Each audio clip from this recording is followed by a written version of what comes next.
Hope all of you are fine, class 6. Here's another video based on digestive system.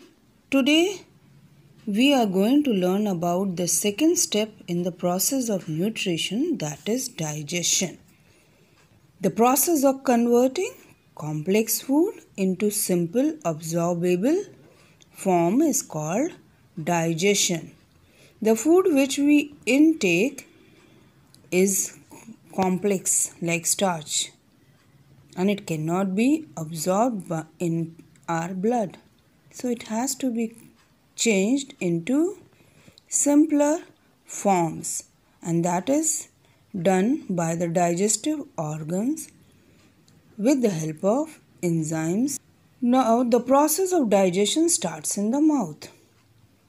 There are 3 pairs of salivary glands that opens into the buccal or oral cavity.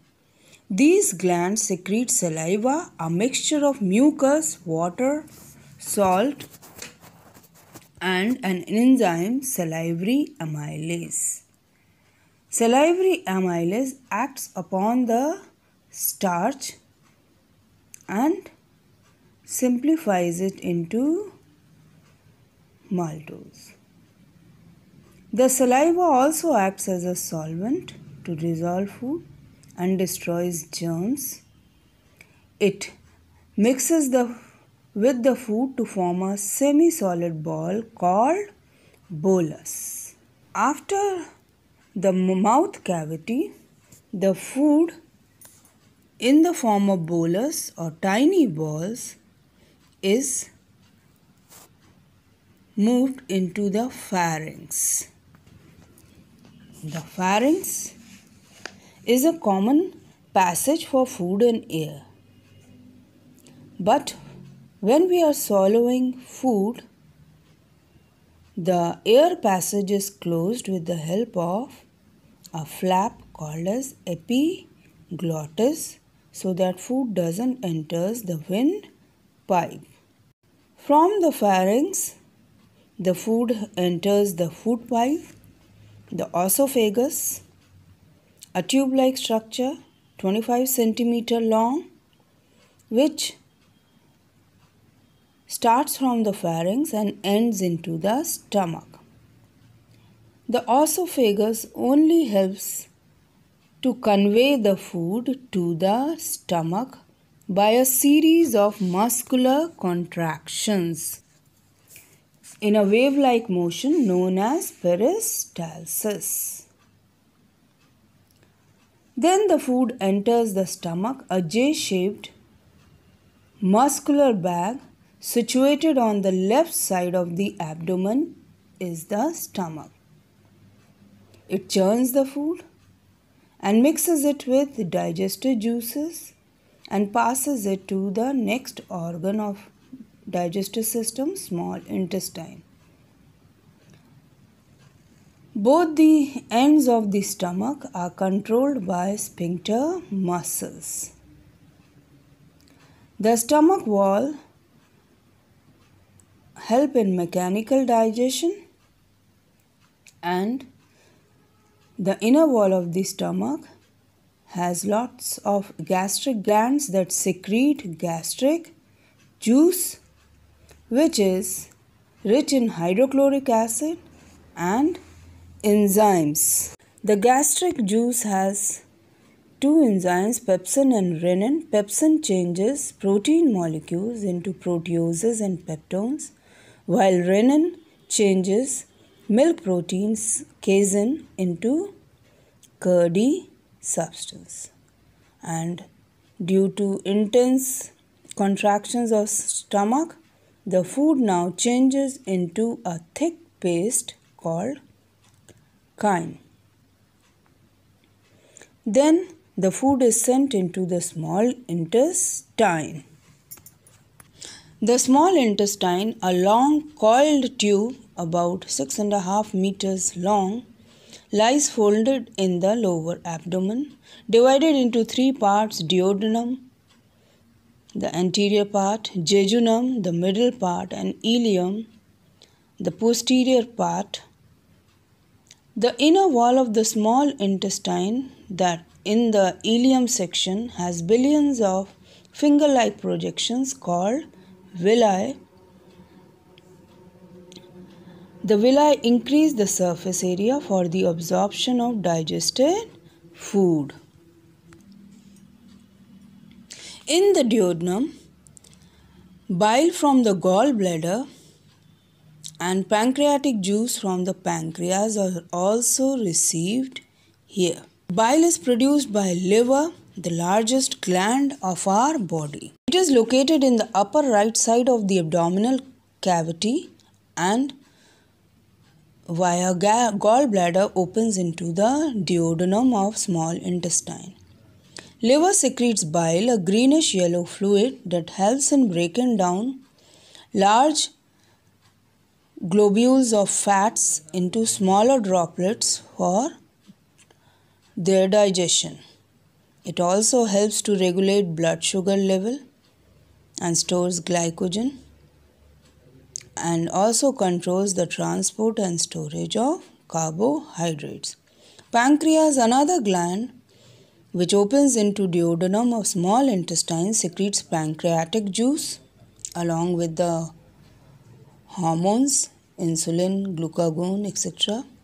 Pancreatic juice has many enzymes which aid in digestion. Bile also provides an alkaline medium for the action of enzymes in pancreatic juice. The pancreatic juice has trypsin, chymotrypsin, which acts on proteins, proteases and peptones and changes them into polypeptides, which are further broken into amino acids. Lipase acts on fats, changing them into fatty acids and glycerol. Then the food moves into jejunum, where further digestion takes place, and in the ileum part, intestinal juice is secreted, which has enzymes like maltase, sucrase, lactase, which further digest carbohydrates and changes them into glucose, fructose, galactose. So, the digestion of proteins, fats and carbohydrates is completed in the small intestine, and absorption takes place in the ileum part of the small intestine, the largest portion of small intestine, about 3.5 meters long. The digested food passes through the thin walls of the blood capillaries present in the villi. This is called as absorption, the third step of process of digestion. Finally completes in small intestine. The digested food has been absorbed into the bloodstream, and now the next step, assimilation, starts. The assimilation involves the usage of digested food to provide energy. Glucose is taken up by the bloodstream to provide energy by respiration process. Excess of glucose is converted into glycogen and stored in the liver, muscles. Amino acids are used for growth and repair of tissues. Excess of amino acids are again taken to liver to be broken down into ammonia, urea, uric acid. Fats absorbed in the blood are finally sent via lacteals to the lymph, and then they are stored in the body as adipose tissue below the skin and around organs for future use. A part of absorption occurs in the large intestine, the next part of the digestive system. Large intestine has a wider diameter, but it is shorter in length with three parts: cecum, colon and rectum. Cecum has as such no proper function in our body. Colon helps to absorb water from the food and some salts. Rectum A short tube collects all the undigested food matter as feces and it opens to the outside through the anus. Then the last stage of nutrition, egestion, happens. It is also called as defecation, when the undigested food matter collected as feces in the rectum is pushed out of the body through the anus. This is called egestion or defecation. This completes the process of nutrition in our body. Some digestive problems are indigestion or dyspepsia, discomfort due to eating too much oily, spicy food. Symptoms are abdominal pain, heartburn, bloating, excessive gas, nausea, burning sensation in the esophagus and stomach. So to avoid this, antacids or antiflatulents are prescribed. To avoid digestive problems, obesity, we should have good food habits like eating a balanced diet which contains all the nutrients we studied in the first video, taking food at regular intervals and at proper times, drinking adequate amount of water, eating clean, properly cooked food, avoiding junk or fast food, not overeating. This way we can stay healthy. That's all for now. Thank you.